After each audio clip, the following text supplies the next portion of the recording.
Foreign Secretary has been in the region in recent days. I'm in close contact with leaders from across the Gulf and Europe and beyond. I met Prime Minister Carney earlier this morning, and I'll be meeting President Zelensky soon, because it's vital that we continue to focus on supporting Ukraine.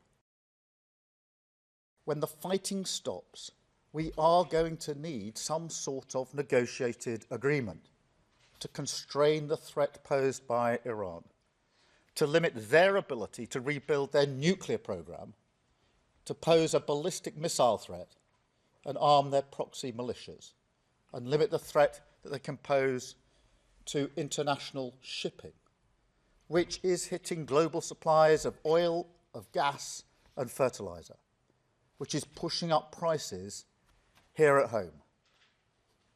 Now, we've already acted alongside other countries to release emergency oil stocks at a level that is completely unprecedented. But ultimately, we have to reopen the Strait of Hormuz to ensure stability in the market. That is not a simple task.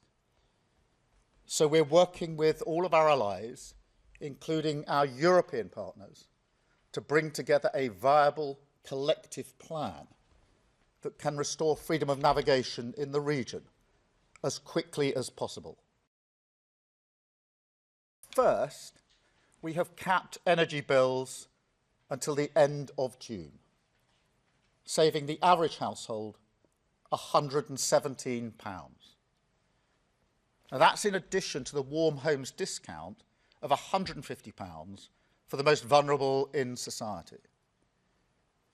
No matter what happens now in energy markets, in 3 weeks' time, your energy bills will be cut and then capped for the next 3 months. And I can announce today that we're giving a legal direction to the energy companies to ensure that every penny of the savings that we delivered through last year's budget is passed directly onto customers. We will continue to work towards a swift resolution of the situation in the Middle East, because there is no question ending the war is the quickest way to reduce the cost of living. Whether to commit British troops to military action is the most serious responsibility for any Prime Minister. I have been attacked by some for my decision not to join the offensive against Iran. But at every stage, I've stood by my principles, principles which I held just as strongly when it came to debate about the Iraq War in 2003. Principles which I believe are shared by the British people, that our decision should be based on a calm, level-headed assessment of the British national interest, and that if we are to send our servicemen and women into harm's way, the very least they deserve is to know that they do so on a legal basis and with a proper, thought-through plan. The Strait of Hormuz is then a separate discussion, and it is a discussion. We're not at a point of decisions yet, and I want to really stress that. It is obviously a difficult question, that goes without saying, in relation to how you safeguard maritime traffic through the straits.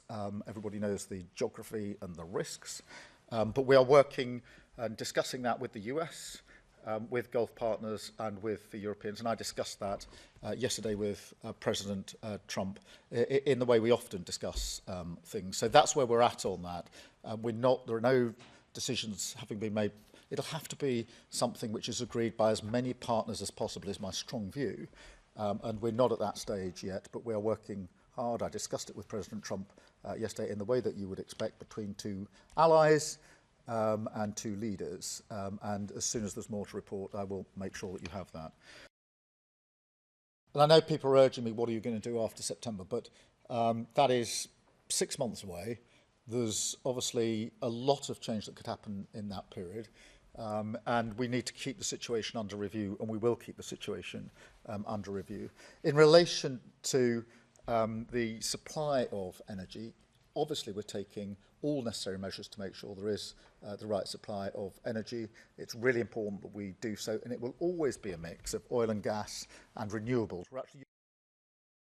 Firstly, we are working with others to come up with a credible plan for the Straits of Hormuz to ensure that we can reopen shipping and passage through the strait.